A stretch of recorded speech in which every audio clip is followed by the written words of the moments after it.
But using the slogan, they got through the USA Patriot Act, which removes many of our liberties. Nobody made a sound when we lost habeas corpus, due process of law. And suddenly Bush managed to get rid of it. Where was a voice on television, aside from mine, that spoke out against this? Where are all those noble jurists, those great lawyers, those lovers of liberty? Where the hell were they? They were nowhere. Now we have a totalitarian government.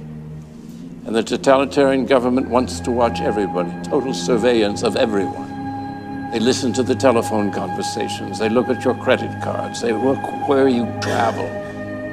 We are totally policed.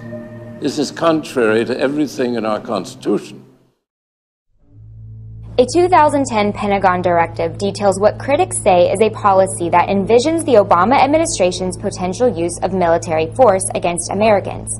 The directive has non-controversial provisions on support to civilian fire, emergency services, and domestic use of the Army Corps of Engineers. But the Washington Times reports that the troubling aspect of the directive is that it outlines the presidential authority for the use of military arms and forces, including drones, in operations of domestic unrest. I believe it would be constitutional for the government to target and kill any U.S. citizen with a drone or with a shotgun without due process. Nor should any president deploy armed drones over U.S. soil. Okay, well, a troubling new report is now revealing that a secret memo from 2010 outlined the administration's potential use of military force against Americans in the United States of America. A defense source brought this to my attention and was fairly concerned about it, said, look, this appears to be the latest step in the administration's decision to, at some point, use force against American citizens in the future. There are a lot of people concerned about this, and then you see this memo in connection with the growing militarization of many of the non-security agencies of government. In Connecticut, tens of thousands of residents have failed to comply with a new law that requires gun owners to register all military-style rifles with the state.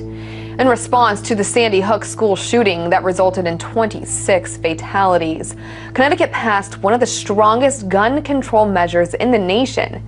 It's estimated that only 15% of gun owners have applied for assault weapons certificates, meaning the remainder could very soon become Class D felons. I think they're going to have a hard time putting this back in compliance, especially when precedence is already set here in Capitol Hill with our president, who is changing the laws, which he's breaking the federal laws every day with what the stance that he's taking on different legislations, primarily his health care plan. So people look at that and say, well, why should we abide by these laws if the president is breaking these laws? Days after a mass shooting and stabbing spree by a California college student, a number of state lawmakers are pushing to make it more difficult for potential killers to get their hands on a gun. In California, state lawmakers are now considering a bill called Assembly Bill 1014. It would create a first-in-the-nation gun violence restraining order system similar to the way domestic violence restraining orders are issued.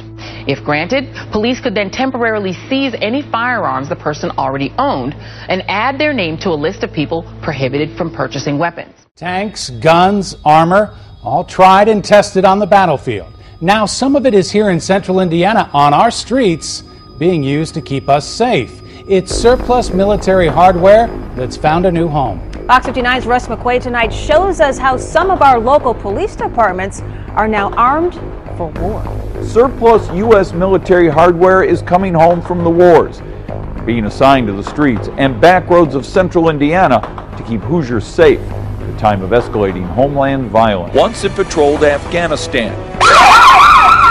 Now it's an armored SWAT vehicle with windshields that can take a direct hit from a .50 caliber weapon, a gun turret up top, and the armor to protect at least a half dozen cops inside. When I first started, we really didn't have the violence that we see today. The weaponry is totally different now than it was in the beginning of my career.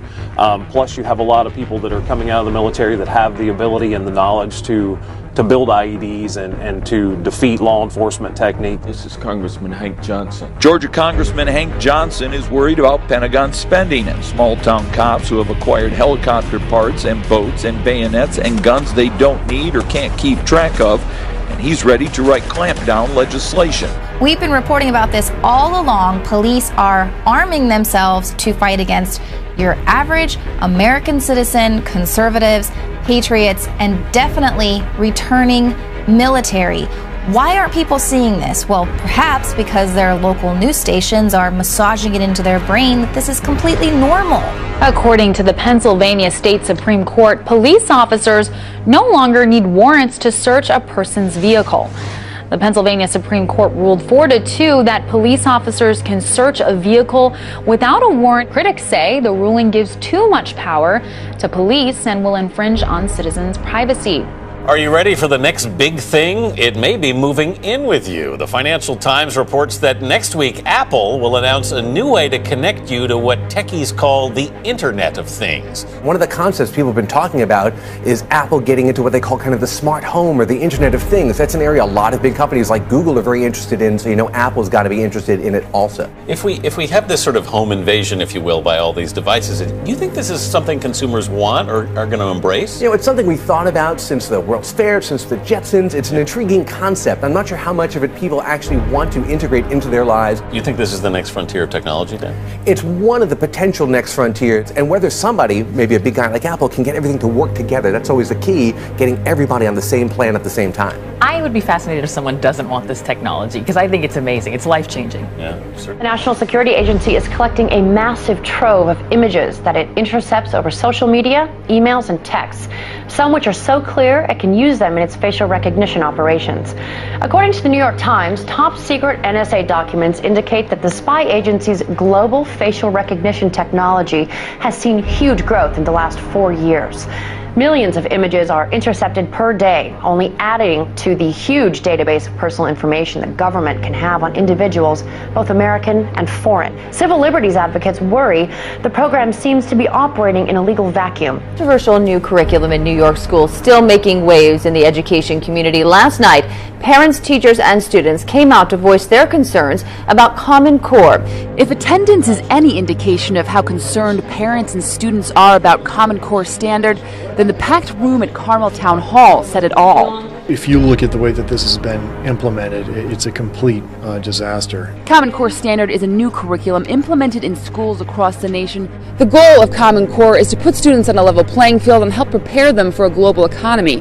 However, many teachers and students say it creates a factory-like environment that stifles individual learning and puts pressure on educators to only teach to the test. And we're creating unneeded anxiety and really using our kids as guinea pigs in a failed experiment. We really need to put the brakes on Common Core. It was the testimony from the kids that had the biggest impact. I love to be creative and express myself, and they're not letting us do this. It's kind of just the same thing over and over again. Well, New York received $700 million from the federal government in exchange for accepting Common Core. 45 states, including New York, have implemented the curriculum in their schools. And now to Florida, where a school teacher allegedly humiliated a 12-year-old boy in front of an entire class after she caught him reading the Bible during what was designated as free reading time. I begin with that shocking lawsuit. A Connecticut family claiming their 3 daughters were brainwashed into joining a religious cult by teachers and, of course, that guidance counselor at the high school. On the outside, it's a typical suburban school. But on the inside, a new lawsuit claims 4 staff members at Avon High School in Connecticut tried to brainwash 3 sisters, and their parents had no idea, indoctrinating them, quote, into a religious cult that promotes martyrdom and celebrates death, leaving them flat and distant, reclusive, secretive, and non-communicative. Adding, they began speaking in a bizarre new language and cut off all of their communications with the family. This case strikes at the heart of the First Amendment. It's absurd. Why don't you have me arrested? Why don't we do that as a civics lesson? A nice First Amendment lesson, right? It's absurd, but everybody's playing around about what the content of this is. Nobody's talking about censoring the book. Nobody's talking about banning the book or burning the book or anything. Would you please be respectful of the other people? Like you're respectful of my daughter, right, and my children. That you had that you put this book out with the notice. Why don't we read the notice that was put out? Why we ask? Would anyone else like to speak? because I violated 2-minute rule. Would anyone else like to be recognized? There's somebody in the back. This is ridiculous. Your name is Gail Brunt. I'm sorry. Gail Brunt. Can you take your address, please? Whitehurst.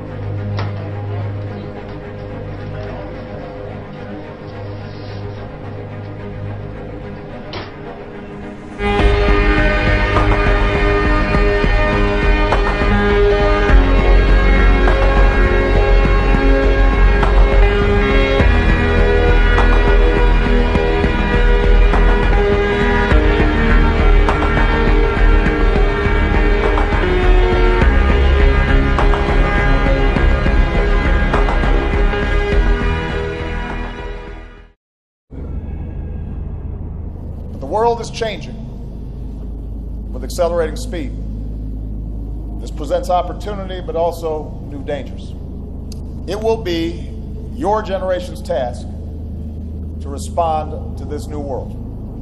Where we face new challenges. This is the world you are graduating into. To lead in shaping a new world order for the 21st century.